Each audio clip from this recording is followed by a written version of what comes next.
Карло Анчелотти Барселона сапындағы өзіне ұнайтын ойыншыларды айтып жеткізді. Бавария клубы Томас Мюллерді өз саптарында сақтап қалғылары келеді. Ньюкаслдың ең қымбатқа сатып алған ойыншысы футболдан 10 айға шеттетілді. Осы және өзге де қызыққа толы футбол жаңалықтары біздің бүгінгі шығарылымда. Жаңадан тіркелгендерге, сондай-ақ бұрыннан бергі жазушыларымызға үлкен алғысымызды білдіреміз. Қазақ тілді футбол арнасына көмек көрсету мақсатында арнамызға жазуды және бейнероликке лайк басуларыңызды сұраймыз. Қоңырау түймешесін қосып қоюды да ұмытпаңыздар. Ендеше бастаймыз. Баварияның жартылай қорғаушысы Леон Горецка алған жарақатына байланысты команданың қатарынан шығып қалды. Мюнхендік ұжымның ресми сайтында хабарланғандай, футболшы қолын сындырып алған. Бұл жарақатты ол өткендегі Бундеслига аясындағы Майнцпен болған ойын кезінде алған болатын. Жақында ғана жартылай қорғаушыға ота жасалынған. Және осыған байланысты енді ол болжамдар бойынша шамамен 3 апта уақыт бойы ешқандай кездесулерге қатыса алмайды. Ағымдағы маусымда Баварияның сапында 12 ойынға қатысқан Леон Горецка 2 голды және 2 голдық пасты өз пайдасына еншілеген. Манчестер Ситидің бас жаттықтырушысы Хосе Гвардиола бельгиялық шабуылшы Жереми Доку жайындағы пікірімен бөлісті. Маған сеніңіздер, бұл Докудың клубтағы өткізетін ұзақ жылдарының тек бастамасы ғана. Ол ерекше вингер. Ол алаңда көптеген пайдалы әрекеттер жасаумен айналысады. Мен оның клубқа ауысып келгеннен бастап, ойындарға қалай ықпал ететіндігіне ризамын, деп жеткізген екен Гвардиола Фабрицио Романоға жеткізген сұхбатында. Айта кетсек, өткен жазда ситилік ұжым бұл ойыншыны француздық Рен клубынан 60 миллион еуроға сатып алған болатын. Содан бері ағылшындық командада 12 матчқа қатысқан шабуылшы 3 голды соғып, және 2 нәтижелі пас жасап ерекшеленген. Аль-Насрдан шабуылшысы Садио Мане француздық клубтардың бірін сатып алды. Ақпараттар бойынша Сенегалдық ойыншы Францияның 4-ші дивизионда өнер көрсететін Бурж Фут 18 атты команданың қожайыны атанған. Аталған клуб осыдан 3 жыл уақыт бұрын ғана құрылған екен. Осы маусымда Аль-Насрдың сапында 14 матчқа қатысқан шабуылшы 8 голды соғып, және 2 голдық пас жасап көзге түскен. Оның саудиялық клубпен келісім мерзімі 2026 жылдың жазына дейін негізделген. Баварияның жартылай қорғаушысы Кингсли Коман ағылшын премьер лигасы клубтарының қызығушылық назарында. Ол жөнінде Фитидес баспасы мәлімдеуде. Ақпараттарға сүйенсек, аттар аталмаған бірнеше ағылшында командалар француздық ойыншыға біраздан бері қызығушылық танытып келеді. Және алдағы қысқы трансферлік кезең кезінде олар футболшыны өз саптарына қосып алуға тырысып көрмекші. 27 жастағы Кингсли Коман Баварияның сапында 2017 жылдан бері өнер көрсетіп келеді. Тараптар арасындағы қазіргі келісім шарт 2027 жылға дейін негізделген. Трансфермаркт порталы жартылай қорғаушының құнын қазіргі кезде 65 миллион еуроға бағалауда. Ювентустың жаттықтырушысы Массимилиано Аллегри өз командасы бұл маусымда Италия чемпионатын жеңе алады дегенге сеніңкіремейтінін жеткізді. Алдыңғы маусымда егерде 10 ұпай алынып тастаған жазаны есептемегенде Ювентус 3-ші орында алды. Наполи мен Интер әлде қайда мықтырақ болды. Бізде көптеген жас ойыншылар бар және бізге шыдамдылық таныту қажет.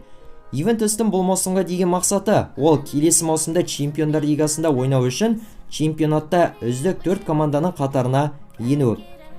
Италияның А сериясының қазіргі турнирлік кестесінде Туриндік ұжым 20 ұпаймен әзірге 3-ші орында келеді.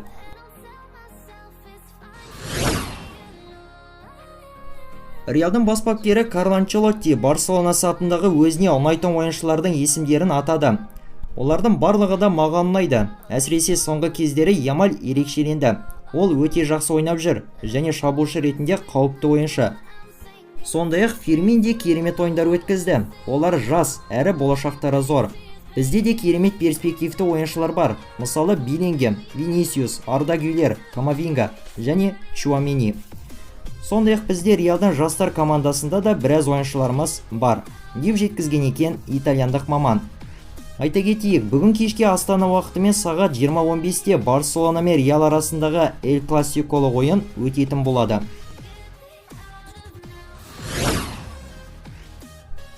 Ливерпульдің қорғаушысы Эндрю Робертсон алған жарақатына байланысты команданың қатарынан ұзақ мерзімге шет қалды. Бас жаттықтырушы Юрген Клоп мәлімдегендей, шотландиялық қорғаушыға иық жарақатына байланысты ота жасалынған. Және осыған байланысты ол шамамен 4 ай уақыт көлемінде емделіп, ешқандай ойындарға қатыспайды.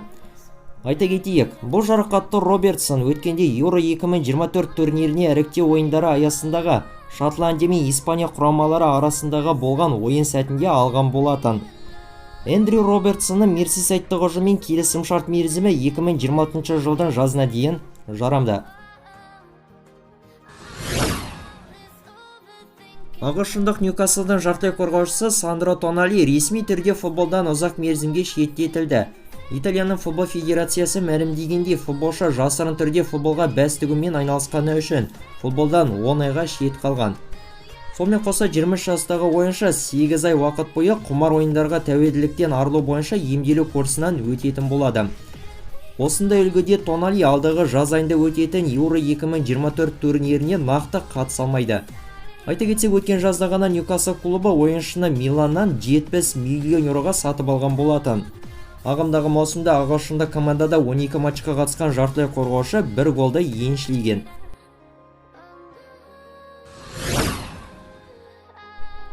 Хетафе шабуылшысы Мейсон Гринвуд испаниялық клубтың сапында қалып, толыққанды түрде солардың ойыншысы атануда қалауда. Деректерге сүйенсек, футболшы өзін бұл командада жақсы сезінуде. Айтып өтсек, ағылшындық футболшы Хетафенің сапында жалда өнер көрсетуде. Гринвудты Манчестер Юнайтед ұжымымен 2025 жылға дейінгі жарамды келісім шарты бар. Дегенмен әзірге испаниялықтар Гринвудты өз саптарында сақтап қалғылары келеді ме? Ол жағы әзірге беймәлім.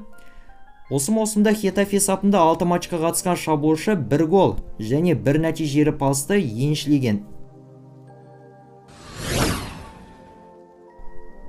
Бавария клубы шабуылдауыш жартылай қорғаушы Томас Мюллерді өз саптарында сақтап қалғылары келеді. Осы жайында инсайдер Кристиан Фальк хабарлауда. Жақын арада Мюнхендегі ұжым футболшыға жаңа келісім шарт ұсынады деп күтілуде. Футболшы мен клубтың арасындағы қазіргі келісім осы маусымның соңында мәресіне жетеді. Айта кетерлігі, Томас Мюллер өзінің барлық мансабы бойы тек дәл осы Баварияда өнер көрсетіп келеді. Осының анда ойыншы өзінің командадағы жағдайына көңілі толмауда, және ол кету жағын қарастыруда делінген ақпараттар таралған еді. Бұл маусымда 34 жастағы футболшы барлық турнирлерде 9 ойын өткізіп, 3 нәтижелі пасты еншілеген. Қазақстан құрамасының шабуылшысы Максим Самородов еуропалық мықты клубтардың бірінің қызығушылық назарына ілікті. Sky Sport Аустрияның хабарлауы бойынша Ақтөбе ойыншысына Rapid Вена атты клуб қызығушылық танытуда.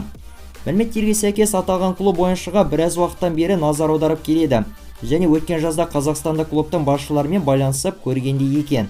Самородовтың Ақтөбемен келісім шарты аяқталуға жақын, және осыған байланысты ойыншының жеке өзі мансабын қайда жалғастыратыны бойынша ойлануда. Одан бөлек шабуылшыға түркиялық және де ресейлік клубтар да қызығушылық білдіруде.